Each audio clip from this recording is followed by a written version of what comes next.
부동산 시장의 바람은 어디로 불고 있는가 한번 말씀해 주십시오. 예, 이게 이제 우리가 항상 말씀드리는 게 이제 바람을 잘 타야 되는데 그런 바람의 이제 방향을 잘 보셔야 되는 거죠. 길어지는 건설 경기 침체입니다. 4년, 2021년 이후에 전국 164만 5천 가구의 인허가가 있었는데 공을 80%밖에 못했습니다.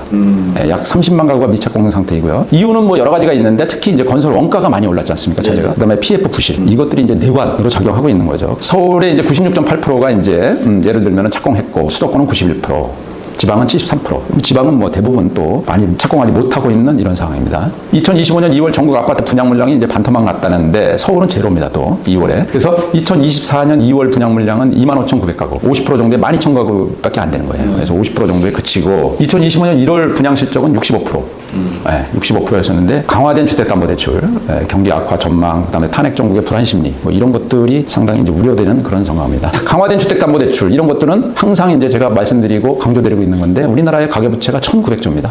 1,900조고 뭐 IMF라든가 OECD에서 끊임없이 대한민국의 이제 가계부채가 많다. 제2의 IMF가 우려된다. 가계부채를 축소해라. 이런 것들의 시그널을 계속 주고요. 거기에다 기업부채는 2,734조 이 정도 됩니다. 그러니까 가계부채가 1,900조 약, 그다음에 기업부채는 뭐 2,730조 정도 이렇게 되는데 이것들이 뭐 어마어마한 그런 압력으로 이제 작용하고 있는 거죠. 다음에 또 우려되는 게 이제 경매 시장인데 우리가 이제 건설 경기도 보고 분양 물량도 보고 경매 시장도 보고 이런 것들은 이런 바람을 잘 보셔야 된다는 점에서 다각적으로 우리가 한번 짚어보는 겁니다. 상가 경매가 인기가 이제 시대된 거죠. 그래서 2025년 1월 서울 낙찰률이 15%, 낙찰가율은 68%. 낙찰가율은 조금 헷갈리실 수 있는데 감정가격 대비 낙찰금액. 감정가격이 1억이다. 그 낙찰금액은 이제 60%다. 그러면 이제 6천만 원에 낙찰된 거죠.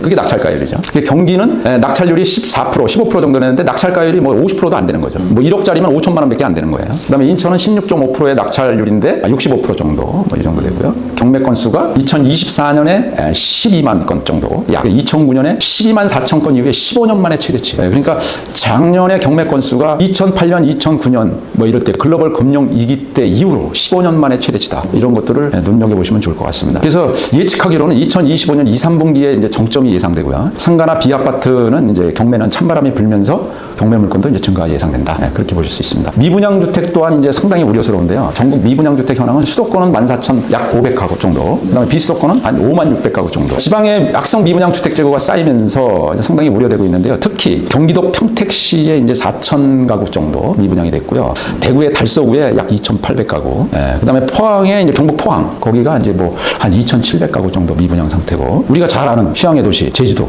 여기도 이제 미분양이 상당히 많거든요. 제주도도 보니까 한 1,920가구 정도가 이제 미분양 상태입니다. 그래서 제주도의 집값이 계속해서 이제 하락하고 있는 요인 중에 하나가 이런 미분양 상태가 계속되고 있다.